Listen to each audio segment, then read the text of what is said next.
기동이는 타이머 소리가 싫어요. 기동아, 딱 20분만이야. 아직 켜지지도 않았는데 벌써 배가 아파요. 기동이는 또 5분도 안 돼서 연필을 내려놨어요. 엄마, 이거 왜 이렇게 많아? 같은 반 지우는요. 스마트폰을 손에서 못 놔요. 지우는 밥을 먹다가도 스마트폰을 찾아요. 지우네 엄마는 지금은 어리니까라고 생각했는데 4살 때부터 지금까지 달라진 게 없어요. 하린이는요. 오늘도 혼자 그림을 그리고 있어요. 30분째예요. 아무도 시키지 않았는데. 세 아이는 모두 7살이에요. 당신은 아이가 3분 이상 한 가지에 집중하는 모습 보신 적 있나요? 그 시간이 점점 짧아지는 걸 보면서 혹시 우리 애가 문제 있는 건 아닐까? 내가 뭘 잘못했나 그런 생각이 드는 거예요. 어느 날 이런 말을 듣게 돼요. 아이가 집중력이 좀 낮은 것 같아요. 담임 선생님이나 학원 선생님한테서 듣기도 하고 검사 결과지에서 보기도 하고 아니면 그냥 다른 집 아이랑 비교하다가 말이죠. 나는 집중력을 키워주려고 하는데 왜 아이는 점점 더 안 하려고 할까? 더 많은 학원을 보낼까? 아니면 게임을 아예 못하게 해야 되나? 전문가한테 상담을 받아봐야 하나? 매일 이런 생각이 반복돼요. 근데 이상한 게 있어요. 숙제 앞에서는 3분도 못 버티는 아이가 레고 앞에서는 40분을 앉아 있어요. 좋아하는 만화나 게임, 유튜브 앞에서는 1시간도 넘게 꼼짝을 안 해요. 집중력이 없는 게 아니에요. 집중이 켜지는 조건이 다른 거예요. 이걸 조건부 집중력이라고 해요. 세 엄마 모두 같은 고민을 했어요. 어떻게 하면 우리 아이가 조금 더 집중할 수 있을까? 근데 각자 선택한 방법은 전부 달랐어요. 어떻게 달랐는지 지금부터 같이 볼게요. 먼저 첫 번째는 압박형 가정이에요. 뭔가를 해야 해로 시작하는 가정이에요. 타이머, 스티커 보상, 강제 학습 시간. 아이를 위한다고 했는데 왜 아이가 도망갈까요? 두 번째는 방치형 가정이에요. 자유롭게 두면 돼로 시작한 가정이에요. 구조도 없고 규칙도 없고 자유가 집중력을 만들어줄 거라 믿었어요. 세 번째는 연결형 가정이에요. 이 가정은 뭔가 달랐어요. 크게 특별한 걸 한 게 아닌데 아이가 달라졌어요. 많은 부모들이 이걸 놓쳐요. 집중력을 기술처럼 훈련시키려 해요. 수영처럼,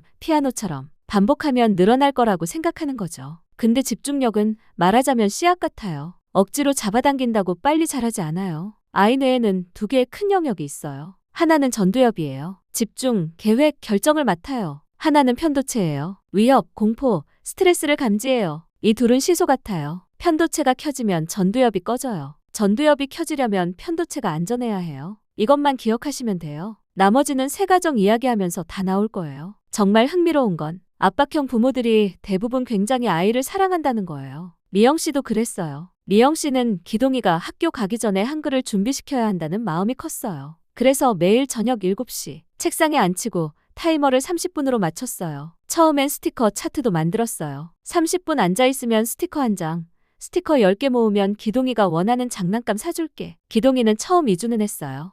3주째부터 눈물을 흘리기 시작했고 4주째에는 책상 앞에 앉히려 하면 배가 아프다고 했어요. 미영 씨는 매일 밤 혼자 이 경계에 서 있었어요. 얘 의지가 약한 건지 아니면 내가 뭘 잘못하고 있는 건지. 첫 번째 오해, 훈련시키면 집중력이 늘어난다. 기동이 뇌에서 무슨 일이 일어났는지 보면요. 타이머가 켜지는 순간 기동이 편도체에 신호가 갔어요. 위험한 상황이다. 실수하면 안 된다. 빨리 도망가야 한다. 이게 켜지면 전두엽은 꺼져요. 그러니까 타이머가 켜질수록 집중력이 올라가는 게 아니라 오히려 내려가는 거예요. 아이 마음이 헤매는 건 사실 완전히 정상이에요. 뇌는 원래 한 가지에 오래 머물도록 설계되어 있지 않아요. 집중이 흩어지는 건 의지가 약한 게 아니라 뇌의 기본 작동 방식이에요. 중요한 건 흩어진 주의를 다시 가져오는 연습인데 강요는 그 연습 기회 자체를 빼앗아요. 아이가 집중해야 한다 대신 도망가야 한다는 신호에만 반응하게 되니까요. 신경과학자 다니엘 시겔의 연구에 따르면 아이가 압박을 인식하는 순간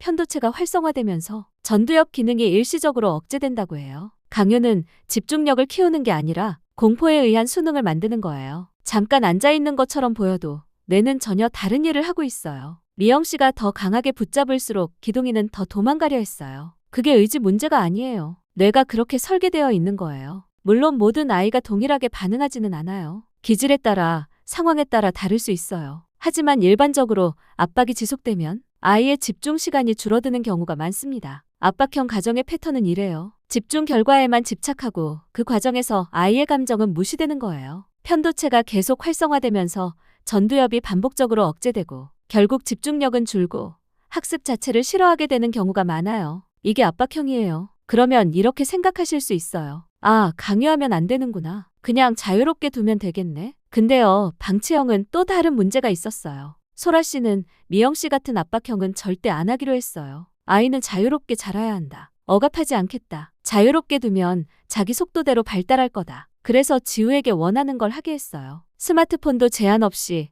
TV도 원하는 만큼, 억지로 시키는 건 싫다는 원칙 하나로. 그런데 6개월 후, 지우는 2분도 기다리지 못했어요. 밥 먹다가 스마트폰이 없으면 울고, 장난감이 원하는 것과 다르면 바닥에 드러누웠어요. 소라 씨는 자유를 줬는데 왜 이렇게 됐는지 몰랐어요. 두 번째 오해, 억지로 시키면 안 되니까 그냥 놔둬야지. 크면 알아서 하겠지. 스트레스는 주지 말자. 자유와 방치는 달라요. 전두엽은 만족 지연 능력을 담당해요. 지금 당장 원하는 걸 참고 나중에 더 큰 보상을 기다리는 능력이에요. 이게 집중력의 토대예요. 근데 이 능력은 연습이 필요해요. 아이가 계속 즉각적인 자극만 받으면 뇌는 즉각 보상 회로에 최적화되어 버려요. 조금 더 구체적으로 이야기하면요. 빠르게 바뀌는 화면에 강렬한 색깔, 큰 소리, 즉각적인 보상이 계속 쏟아지는 영상들. 이건 아이 뇌의 초고강도 자극이에요. 문제는 그 다음이에요. 그런 자극에 계속 노출된 뇌는 화면을 끄고 일상으로 돌아왔을 때 이렇게 느껴요. 너무 심심하다. 아무것도 흥미롭지 않다. 책도, 대화도, 그림도 더 이상 뇌를 잡아끌지 못하는 거예요. 결국 스크린 없이는 집중 자체가 안 되는 뇌가 서서히 만들어지는 거죠. 그리고 여기서 문제가 하나 더 생겨요. 아이가 심심하거나 불안할 때마다 화면에 기대는 패턴이 반복되면 스스로 감정을 다루는 능력을 연습할 기회 자체가 없어져요. 아이한테 진정이 필요할 때 화면이 그 역할을 대신하기 시작하는 거거든요. 소라 씨가 지우한테 화면을 줬던 건 나쁜 의도가 아니에요. 그냥 그게 당장 효과가 있었으니까요. 근데 그 효과가 지우의 뇌를 반대 방향으로 훈련시키고 있었던 거예요. 물론 자유놀이 자체는 굉장히 중요해요. 문제는 자유놀이와 무제한 스크린은 뇌에서 완전히 다르게 처리된다는 거예요. 소라 씨도 최선을 다한 거예요. 압박형의 부작용을 알고 반대로 가려 했던 거니까요. 씨앗에 물을 너무 많이 줬을 뿐이에요. 햇빛도 필요하고 공기도 필요하고 적당한 구조도 필요한데 물만 계속 줬던 거예요. 많은 부모들이 압박형의 반대가 방치형이라고 생각해요. 근데 실제로는 압박형의 반대는 연결형이에요. 방치형은 압박형과 방향만 다를 뿐 둘 다 아이의 내면 상태를 놓치고 있다는 점에서는 같아요. 훈련시키면 집중력이 늘어난다. 강요는 답이 아니에요. 억지로 시키면 안 되니까 그냥 놔둬야지. 크면 알아서 하겠지. 스트레스는 주지 말자. 방치도 답이 아니에요. 지영 씨가 한 건 거창한 게 아니었어요. 근데 그 작은 차이가 전부였어요. 지영 씨는 처음에 미영 씨랑 비슷했어요. 할인이를 매일 책상에 앉히려 했어요. 근데 어느 날 할인이가 이렇게 말했어요. 엄마, 나 지금 그림 그리고 싶어. 지영 씨는 그냥 이렇게 했어요. 그래, 그럼 그림 먼저 그려. 그리고 그림 그리는 동안 옆에 앉아서 같이 있었어요. 핸드폰 내려놓고 그냥 옆에 있었어요. 15분 정도. 그게 전부예요. 3개월 후 할인이는 혼자 책상에 가서 그림을 그리기 시작했어요. 그 다음엔 퍼즐도, 그 다음엔 책도. 지영 씨가 특별한 교육법을 쓴 게 아니에요. 그냥 옆에 있어줬어요. 세 번째 오해, 집중력을 키우려면 뭔가 특별한 게 있어야 한다. 앱, 훈련, 커리큘럼, 집중력 향상 교재. 근데 지영 씨가 한 하루 15분 연결이 할인이 뇌에 계속 이 신호를 보냈던 거예요. 여기는 안전하다. 안전하다는 신호가 오면 편도체가 꺼지고 전두엽이 켜져요. 아이가 스스로 집중하기 시작해요. 특별한 방법이 필요한 게 아니었어요. 아이 옆에 있어주는 것. 그게 가장 강한 신호였어요. 압박형은 결과를 강요했어요. 그러자 편도체가 계속 켜지고 전두엽이 꺼졌어요. 3개월 후 집중력은 오히려 줄었고 공포만 늘었어요. 방치형은 구조 없는 자유를 줬어요. 즉각 보상 회로만 계속 강화되면서 자기 조절 능력이 줄었어요. 연결형은 연결을 먼저 했어요. 전두엽이 켜지면서 3개월 후 집중력도 올라가고 자발성도 생겼어요. 기동이는 지금 타이머 없이 책상에 앉을 수 있어요. 미영 씨가 타이머를 내려놓는 연습을 했거든요. 지우는 아직 변화하는 중이에요. 소라 씨가 스마트폰 대신 하루 한 가지를 지우가 직접 고르게 했거든요. 오늘 뭐 하고 싶어? 할인이는 혼자 40분씩 그림을 그려요. 지영 씨가 한 건 15분이었는데 집중력은 훈련의 결과가 아니에요. 안전함의 결과예요. 아이 뇌는 안전하다고 느낄 때만 전두엽을 켜요. 그리고 전두엽이 켜져야 집중이 가능해요. 압박형은 그 안전함을 빼앗았어요. 방치형은 그 안전함을 만들 기회를 놓쳤어요. 연결형은 그 안전함을 매일 15분씩 쌓아갔어요. 딱 그 차이예요. 첫 번째 팁, 압박형이라면 기대치를 먼저 다시 설정하세요. 가장 먼저 해야 할 건 기대치 재설정이에요. 아이의 집중 가능 시간이 얼마인지 아세요? 3살에서 4살은 일반적으로 5분에서 8분이에요. 5살에서 6살은 8분에서 12분이고요. 7살에서 8살은 12분에서 18분 정도예요. 이게 정상이에요. 이걸 넘기면 뇌가 편도체를 켜요. 지금 아이가 스스로 집중하는 걸 먼저 찾아주세요. 레고든 그림이든 종이접기든 아이가 좋아서 하는 것 거기서 시작하는 거예요. 억지로 안 치는 게 아니라 아이가 할 수 있다는 경험을 먼저 쌓게 해주는 거예요. 뇌 입장에서는 5분 성공이 30분 실패보다 훨씬 강한 신호예요. 집중 시간은 강요로 늘어나는 게 아니라 성공 경험이 쌓여서 자연스럽게 늘어나요. 오늘 저녁부터 바꿀 수 있는 게 4가지 있어요. 첫 번째는 타이머를 집중 시간이 아닌 놀이 시간에 맞추는 거예요. 두 번째는 해야 해 대신 같이 해볼까로 언어 하나만 바꾸는 거예요. 세 번째는 활동 시작 전 30초 눈 맞추고 이야기하는 거예요. 그리고 네 번째, 이건 정말 간단한데 의외로 효과가 커요. 책상 위를 지금 할 것만 남기고 다 치워보세요. 눈에 보이는 게 많을수록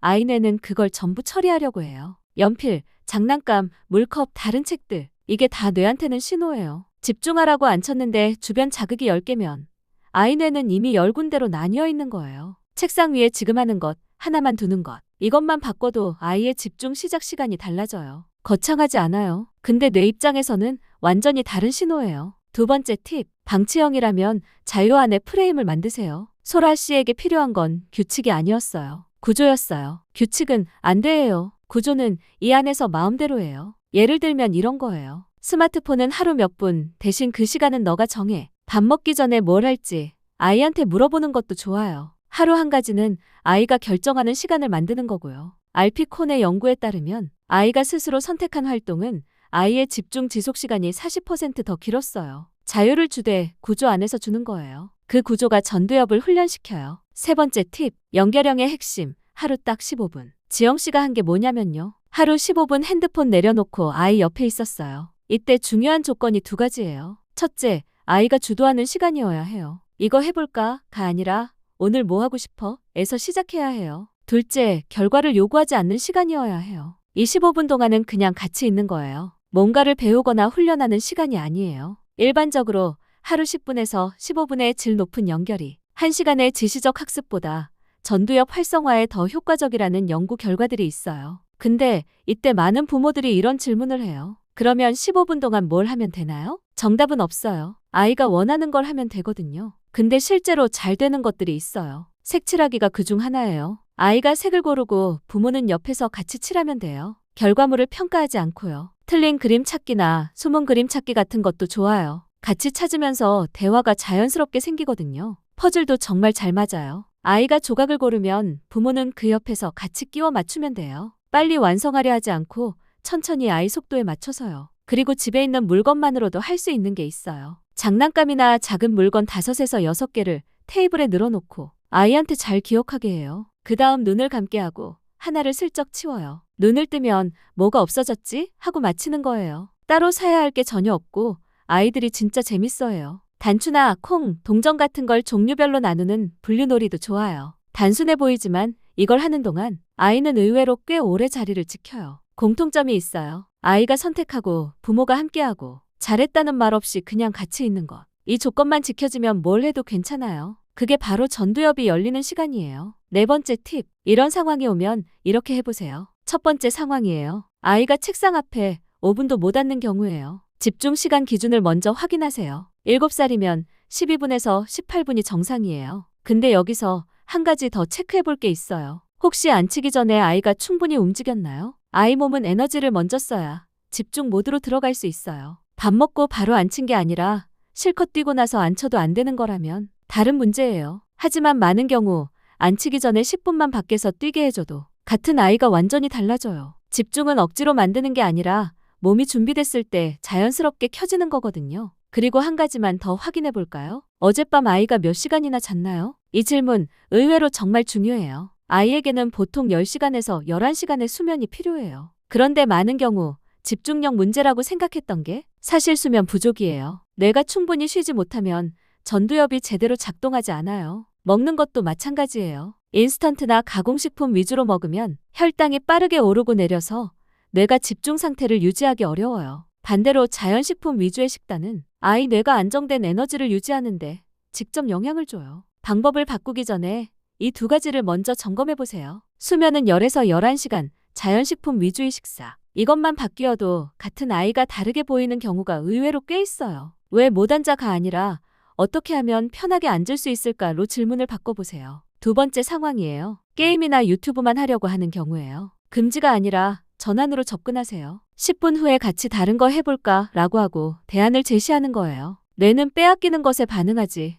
전환에는 덜 반응해요. 세 번째 상황이에요. 방법을 바꿨는데 3주가 지나도 안 변하는 경우예요. 그런데 여기서 한 가지 먼저 확인해 보세요. 매일 같은 시간에 같은 순서로 하고 있나요? 뇌는 반복되는 패턴 안에서 훨씬 빠르게 적응해요. 오늘은 7시에 앉히고 내일은 9시에 앉히고 어제는 안 했으면 뇌 입장에서는 매번 처음 시작하는 거예요. 같은 시간에 같은 순서로 매일 반복되면 뇌가 그 시간이 다가올 때 자동으로 준비 모드에 들어가요. 처음 1에서 2주는 여전히 버겁게 느껴질 수 있어요. 하지만 루틴이 만들어지면 부모가 앉아 하기 전에 아이가 먼저 움직이기 시작해요. 변화가 없다면 방법보다 타이밍이 문제일 수 있어요. 일반적으로 뇌 습관이 바뀌는 데는 6주에서 8주가 걸려요. 3주는 변화의 시작 단계예요. 포기하기 가장 쉬운 시점이기도 하고요. 다만 이런 경우라면 전문가 상담을 권해드려요. 어떤 환경에서도 3분 이상 한 가지에 집중하기 어려울 때, 이 패턴이 6개월 이상 지속될 때, 또래보다 언어나 사회성 발달이 눈에 띄게 늦을 때예요. 이런 경우는